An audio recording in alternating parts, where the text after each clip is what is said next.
Hello everyone. आज अपन start करेंगे operators in जावा। देखिए इतने दिन तक तो क्या था कि मेरा थोड़ी इलेक्शंस में ड्यूटी आई हुई थी, तो थोड़ा बिजी था। अब से अपन थोड़ा अपना स्पीड बढ़ा देंगे पढ़ने की। और मैं रोज आपके लिए एक वीडियो लेके आया करूंगा, तो आप भी थोड़ा है ना अपनी स्पीड बढ़ा दीजिए पढ़ने में। और पहले अपन क्या करेंगे कि जावा ही फिनिश कर लेंगे, और उसके बाद में जावा के क्वेश्चन सॉल्व करते रहेंगे, और साथ में अपना सिलेबस भी चलता रहेगा, दूसरा कोई सब्जेक्ट उठा लेंगे। मैं कोशिश करूंगा कि ऑलमोस्ट 20 दिन में आपको थ्योरी जावा की कंप्लीट करा दूं, और फिर उसके बाद में अपन जावा की क्वेश्चन प्रैक्टिस करने लग जाएं। आज हम देखेंगे ऑपरेटर्स इन जावा। देखिए ऑपरेटर्स क्या होते हैं।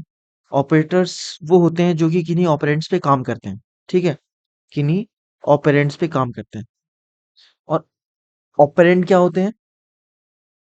ऑपरेंड वो होते हैं जिनके ऊपर ऑपरेटर काम करते हैं। मेरे कहने का मतलब देखिए सिंपल, अगर अपन मैथ्स के ऑपरेटर्स की बात करें, तो अगर ये ऑपरेटर है प्लस ऑपरेटर, ये ऑपरेटर क्या करेगा? ये किन्हीं दो ऑपरेंड्स को ऐड करने का काम करेगा। किन्हीं दो ऑपरेंड्स को ऐड करने का क्या करेगा? काम करेगा। अब इस स्टेटमेंट में दो ऑपरेटर्स हैं। कौन कौन से ऑपरेटर्स हैं? एक तो है एडिशन, और एक है असाइनमेंट। ये क्या बोलते हैं? इसको असाइनमेंट बोलते हैं, असाइनमेंट ऑपरेटर बोलते हैं प्रोग्रामिंग लैंग्वेज में। मैथ्स में इसको इज इक्वल टू बोल देते हैं। तो इसमें क्या हो रहा है देखिए, ये एक ऑपरेटर इन दो ऑपरेंड्स को ऐड कर रहा है। ठीक है, 4+2 कर रहा है।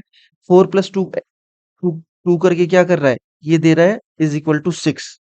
क्या दे रहा है? Is equal to 6। तो ये क्या बता रहा है? ये वाला स्टेटमेंट और इधर जो लिखा हुआ है ये वैल्यू, ये दोनों ऑपरेंड आपस में बराबर हैं। और ये क्या कर रहा है? इनको ऐड कर रहा है। तो सीधी सी सिंपल सी बात ये है कि ऑपरेटर्स क्या करते हैं, किन्हीं दो ऑपरेंड्स पर एक स्पेसिफिक ऑपरेशन परफॉर्म करते हैं। वो क्या होते हैं? ऑपरेटर्स होते हैं। अब जावा में या किसी प्रोग्रामिंग लैंग्वेज में अपन बात करें, अपने कोर्स में जावा है तो जावा में बात करें, कितने तरह के ऑपरेटर्स होते हैं? ये होते हैं ऑपरेटर्स, देखिए ये सारे ऑपरेटर्स होते हैं। अरिथमेटिक ऑपरेटर जिसमें बाइनरी और यूनरी, ये दो तरह के ऑपरेटर आते हैं। ठीक है, फिर आता है रिलेशनल ऑपरेटर, फिर लॉजिकल या बुलियन ऑपरेटर। बुलियन आपको पता ही ट्रू फॉल्स वाली वैल्यू होती है, और लॉजिकल भी वही होती है, तो उसको बुलियन भी बोल देते हैं, लॉजिकल भी बोल देते हैं। फिर bitwise operators, assignment operator. Assignment operator अभी मैंने बताया ना आपको, इज इक्वल टू, सिर्फ सिंगल इक्वल टू वाला साइन, ये असाइनमेंट ऑपरेटर होता है। एक होता है टर्नरी ऑपरेटर। टर्नरी ऑपरेटर में ऑपरेंड तीन होते हैं, इसलिए उसको टर्नरी ऑपरेटर बोल देते हैं। अरिथमेटिक ऑपरेटर में दो तरह के ऑपरेटर्स होते हैं। कौन कौन से? बाइनरी और यूनरी। बाइनरी ऑपरेटर में ऑपरेंड कितने होते हैं? बाइनरी नाम से ही पता लग रहा है, दो होते हैं। यूनरी में कितने होते हैं? एक होता है। तो सीधा सिंपल क्वेश्चन भी आ सकता है कि बाइनरी ऑपरेटर में कितने ऑपरेंड्स होते हैं, यूनरी में कितने। मतलब बाइनरी ऑपरेटर कितने ऑपरेंड्स पे अपना ऑपरेशन परफॉर्म करता है? दो पे करता है, यूनरी एक पे करता है, टर्नरी तीन पे करता है। ठीक है, तो सबसे पहले देखते हैं अपन अरिथमेटिक ऑपरेटर। ठीक है, अरिथमेटिक ऑपरेटर कौन कौन से होते हैं? जो सिंपल मैथ्स में होते हैं ना, वही अरिथमेटिक ऑपरेटर यहाँ भी होते हैं। फर्क कहाँ पे आता है? इंक्रीमेंट और डिक्रीमेंट में। ठीक है, और मॉड्यूलस में। देखिए एडिशन ऑपरेटर अभी अपन ने देखा था, क्या हुआ था? 2+4, ये हो गया एडिशन ऑपरेटर। ठीक है, इसी तरह से अगर मान लीजिए मैं कर दूं 4-3, ये हो गया सब्ट्रैक्शन ऑपरेटर। इसी तरह से मल्टीप्लिकेशन हो जाएगा और डिवाइडेशन हो जाएगा। अब यहाँ पे जो समझने वाली चीज है वो कौन सी है? एक तो ये वाला, ये कौन सा ऑपरेटर है? डिवीजन। और ये कौन सा है? मॉड्यूलस। डिवीजन और मॉड्यूलस में हमें फर्क पता होना चाहिए। जैसे अगर हम करें 4/2, इसका आंसर कितना आना चाहिए? इसकी वैल्यू कितनी आनी चाहिए? इसकी वैल्यू आनी चाहिए कितनी? जीरो। क्या आएगी? जीरो। जीरो आएगी या कितनी आएगी बताइए? मतलब मॉड्यूलस क्या करता है? मॉड्यूलस तो देता है हमें जो रिमाइंडर बचता है, वो देता है हमें मॉड्यूलस। सॉरी, यहाँ पे क्या आएगा? मॉड्यूलस आएगा। मॉड्यूलस अगर यहाँ पे आता है तब इसकी वैल्यू कितनी आएगी? जीरो। और अगर डिवाइडेशन आता है, डिवीजन ऑपरेटर आता है, डिवीजन क्या देता है? कि इसका भाग इसमें कितनी बार जा रहा है, वो वैल्यू हमें देता है। तो कितनी बार जा रहा है? दो बार जा रहा है। तो दो डिवीजन, अगर अगर अपन ये करेंगे 4/2, तो वैल्यू आएगी 2। और अगर अपन करेंगे 4 मॉड्यूलस 2, तो वैल्यू आएगी 0। क्योंकि ये क्या बोलता है, रिमाइंडर कितना बचा है। मॉड्यूलस क्या बताता है, रिमाइंडर कितना बचा है। ठीक है, तो आई थिंक आपको फर्क क्लियर हो गया होगा डिवीजन और मॉड्यूलस में। डिवीजन हमें क्या देता है, डिवीजन हमें देता है, एक सेकेंड, डिवीजन हमें,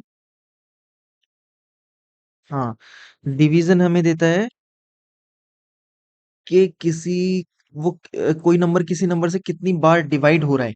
और मॉड्यूलस हमें देता है कि किसी के नंबर को किसी नंबर से डिवाइड करने पे रिमाइंडर या शेषफल क्या बच रहा है। ठीक है, देखिए इसको एक और चीज तरीके से समझते हैं अपन, एक और एग्जांपल लेते हैं।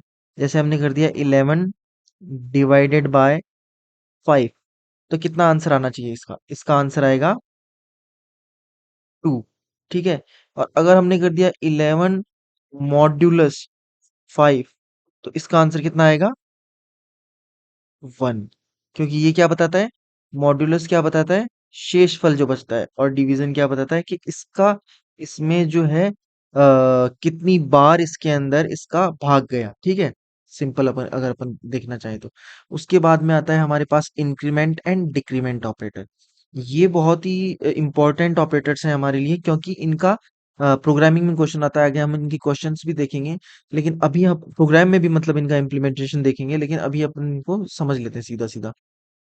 देखिए, इंक्रीमेंट और डिक्रीमेंट दो तरह के होते हैं। एक तो होता है प्री इंक्रीमेंट, प्री इंक्रीमेंट, ठीक है, और एक होता है पोस्ट इंक्रीमेंट।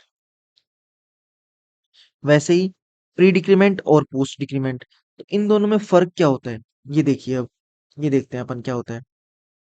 देखिए, अगर अपन ने कर दिया a इज इक्वल टू 10 और b इज इक्वल टू कर दिया हमने, पहले देखते हैं प्री इंक्रीमेंट, प्लस प्लस ए, ये सेमीकोलन, ये सेमीकोलन।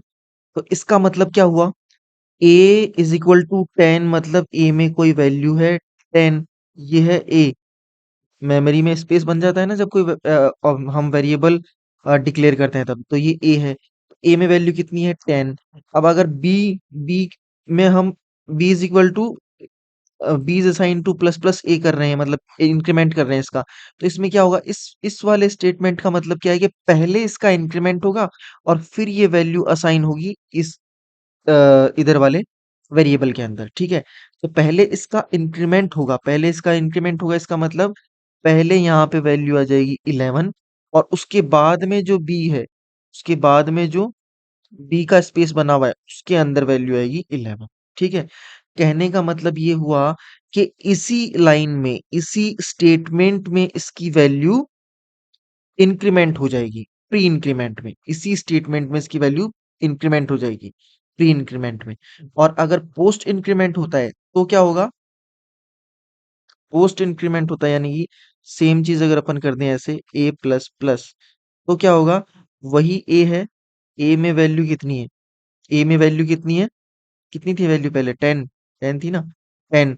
और हम क्या कर रहे हैं, पोस्ट इंक्रीमेंट कर रहे हैं, तो इसमें क्या होगा, इस स्टेटमेंट में, इस लाइन में ए की वैल्यू इंक्रीमेंट नहीं होगी, इसमें ए की वैल्यू जो है वो पहले असाइन होगी इसमें। यानी कि बी में कितनी वैल्यू आएगी, बी में वैल्यू 10 ही आएगी, और फिर नेक्स्ट लाइन में जब कंट्रोल नेक्स्ट लाइन में जाएगा, तब ए की वैल्यू कितनी होगी, 11 होगी। समझ में आ रहा है बात, मतलब प्री इंक्रीमेंट या प्री इंक्रीमेंट या प्री डिक्रीमेंट में क्या होता है कि वैल्यू जो है वो सेम लाइन में ही वैल्यू चेंज हो जाती है जिसका प्री इंक्रीमेंट हो रहा है, और जिसका प्री इंक्रीमेंट हो रहा है या प्री डिक्रीमेंट हो रहा है। लेकिन पोस्ट में क्या होता है, पहले वैल्यू असाइन होगी, जिसका भी पोस्ट इंक्रीमेंट हो रहा है पहले उसकी वैल्यू असाइन होगी, और उसके बाद में उसकी वैल्यू चेंज होगी। समझ गए, देखिए दोबारा मैं आपको कुछ थोड़ा और बताता हूँ फिर वो क्लियर हो जाएगा। जैसे a इज इक्वल टू कितना है, 5, a इज इक्वल टू 5 है, और b में हम क्या कर रहे हैं, a प्लस प्लस कर रहे हैं। ठीक है, और फिर b में क्या कर दिया हमने, माइनस माइनस a कर दिया, c मान लीजिए, इसको c मान लीजिए, ये c है। अब देखिए क्या होगा, अब आपके हिसाब से क्या आना चाहिए, आपके हिसाब से यहाँ अगर हम यहाँ पे यहाँ पे अगर हम a की वैल्यू प्रिंट करें तो कितनी आएगी? 5। ठीक है। यहाँ पे अगर हम a की वैल्यू प्रिंट करें तो कितनी आएगी? कितनी आएगी a की वैल्यू बताइए? सोच के बताइए। a की वैल्यू या b की वैल्यू प्रिंट कर लीजिए, मान लीजिए यहाँ पे अपन इस लाइन में b की वैल्यू प्रिंट कर रहे हैं तो कितनी आएगी? b में डाल रहे हैं ना, b की या a की, किसी की भी कर लीजिए, तो कितनी आएगी? 5 ही आएगी। b की वैल्यू भी 5 आएगी और a की वैल्यू भी, ए और ये लो बी, बी ए की वैल्यू भी 5 आएगी और बी की वैल्यू भी 5 ही आएगी। क्यों?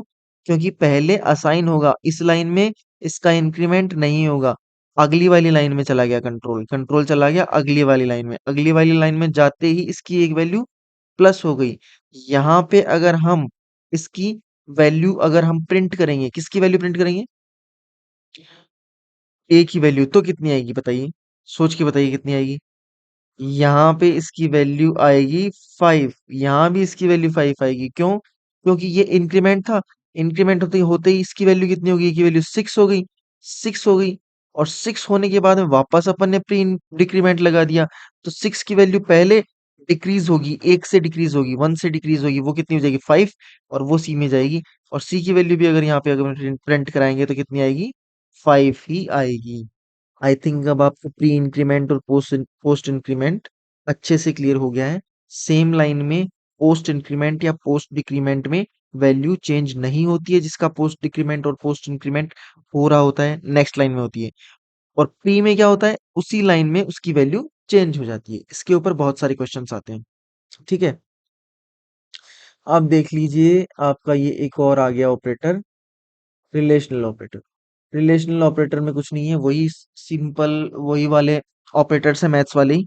ये देखिए, अब जो मैथ्स में हम इज इक्वल टू लगाते हैं ना, वो जावा में इज इक्वल टू होता है।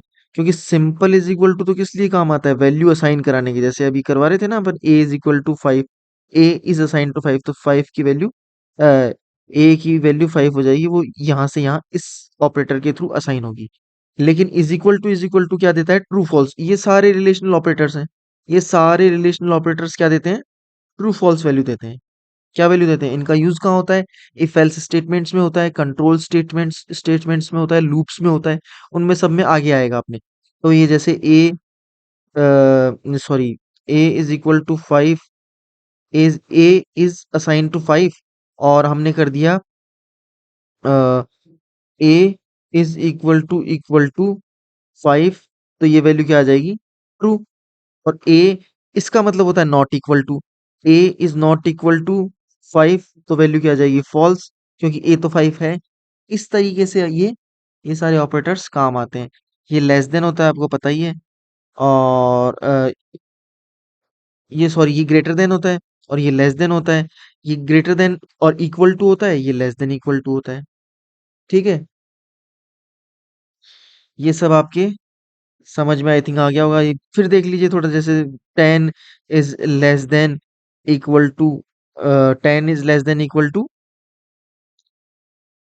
5, ट्रू आएगी या फॉल्स आएगी? फॉल्स आएगी ऑब्वियसली। 10 5 से ना तो 10 is less than equal to 5, 10 5 से छोटा है या 5 के बराबर है?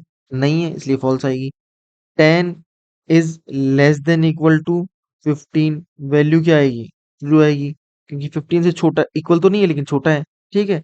और 10 इज नॉट इक्वल टू 5, क्या आएगी? ट्रू, क्योंकि 10 5 के इक्वल नहीं है। सिंपल सी बात है ये। तो ये आपका फर्स्ट पार्ट था ऑपरेटर्स का।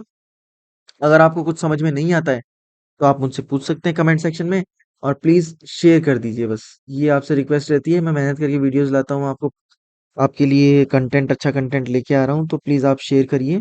और कोई भी अगर आपकी प्रॉब्लम हो, मैं जो मैंने पढ़ा दिया उसी में से अगर आपकी प्रॉब्लम हो, ये जरूरी नहीं है। आप अगर प्रिपरेशन कर रहे हैं प्रोग्रामर की, कहीं से भी कोई भी क्वेश्चन आपके दिमाग में आता है और आपको समझ में नहीं आ रहा है कि ये कैसे सॉल्व हुआ या इसका होगा क्या, आप मुझसे कमेंट सेक्शन में वो ऑप्शन डाल के सॉरी, क्वेश्चन डाल के पूछ सकते हैं। मैं उसका जो सॉल्यूशन होगा वो मैं आपके साथ में वहीं पे रिप्लाई में शेयर कर दूंगा। Okay, thank you.